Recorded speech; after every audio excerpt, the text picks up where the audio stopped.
కొరిక్షాల కస్తూర్బా గాంధీ పాఠశాలలో కలుషితమైనటువంటి ఆహారం తిని దాదాపు ఒక 31 మంది పిల్లలకు అనారోగ్యం బారిన పడ్డట్టు నిన్న పొద్దున్నే జరిగింది. కానీ దాదాపు మధ్యాహ్నం వరకు దీన్ని బయటకు తెలియకుండా చాలా జాగ్రత్తలు తీసుకునే ప్రయత్నం చేశాను. కానీ పరిస్థితి కొంచెం తీవ్రంగా ఉండడంతో మళ్ళీ ఇక్కడ నుంచి చిట్యాల హాస్పిటల్ షిఫ్ట్ చేయడం, తర్వాత అక్కడ ట్రీట్మెంట్ చేయడం, ఇంకా హాస్పిటల్లో ఉండాల్సిన పరిస్థితి ఉన్న ఫోర్స్ఫుల్గా వాళ్ళందరినీ కూడా ఇంటికి పంపించడం ఇదంతా జరిగింది. ఇది రాష్ట్రంలో ఇలాంటి సంఘటనలు జరుగుతున్నాయి. చాలా దగ్గర ఇది ఫుడ్ పాయిజన్ అవుతుందని చెప్పి గత వారమే మేము దాదాపు 3 మండలాల్లో ఉండేటువంటి రెసిడెన్షియల్ స్కూల్స్ విజిట్ చేయడం జరిగింది.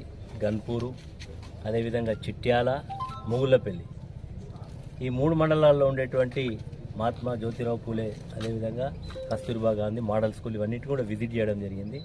లోపాలను కూడా జిల్లా యంత్రాంగం దృష్టికి తీసుకెళ్లడం జరిగింది. ఆ రోజు మన శుక్రవారం నాడు ఈ స్కూల్ విజిట్ చేస్తున్నప్పుడు చాలా క్లియర్గా కనబడ్డది. ఇక్కడ ఉండేటువంటి ప్రిన్సిపాల్ గారి యొక్క నెగ్లిజెన్సీ కనబడ్డది. మెనూ పాటించలేదు ఆ రోజు వెజిటేబుల్స్ లేవు. ఉన్న వెజిటేబుల్స్ కూడా సొరకాయలు దాదాపు ఎప్పుడో వారం కింద 10 రోజుల కింద తెంపి నల్లబడేటువంటి ఉన్నాయి. అక్కడ ఆలుగడ్డలు మొలకొచ్చినాయి కనబడ్డాయి. ఇవన్నీ కూడా బాగలేవు.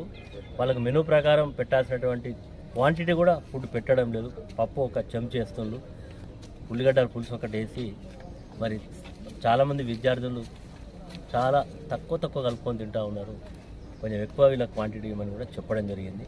ఆ రోజు ఈ మండలానికి సంబంధించినటువంటి ఇరిగేషన్ ఏఈని ఈ స్కూల్కి స్పెషల్ ఆఫీసర్ కూడా పెట్టారు. ఆయన కూడా కలిసిడు. ఆ రోజు అతను కూడా చెప్పినాం, మీరు స్పెషల్ ఆఫీసర్ అంటే ఏదో వచ్చిపోవడం కాదు, ఇక్కడ జరుగుతున్నటువంటి అన్ని విషయాలను మీరు తెలుసుకొని సక్రమంగా నడిపించడం కొరకే మీరు స్పెషల్ ఆఫీసర్, అది కూడా దృష్టి పెట్టండి అని చెప్పి పోవడం జరిగింది.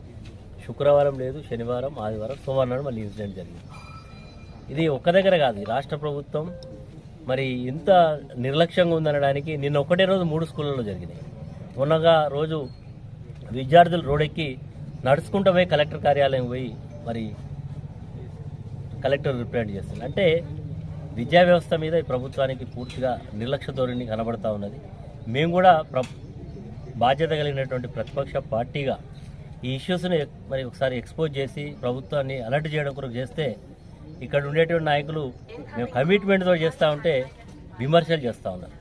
మేము రాకుండా, మీరు ఈ సమస్యలు రాకుండా చూసుకుంటే మిమ్మల్ని ప్రజలు అభినందిస్తారు. కానీ ప్రతిపక్షం తప్పకుండా సమస్యలు ఎత్తి చూపెడుతుంది. అధికార పక్షానికి ఓర్చుకునే శక్తి ఉండాలి. కానీ ఎదురుదాడి చేయడం, విమర్శలు చేయడం వల్ల సమస్య నుంచి తప్పించుకో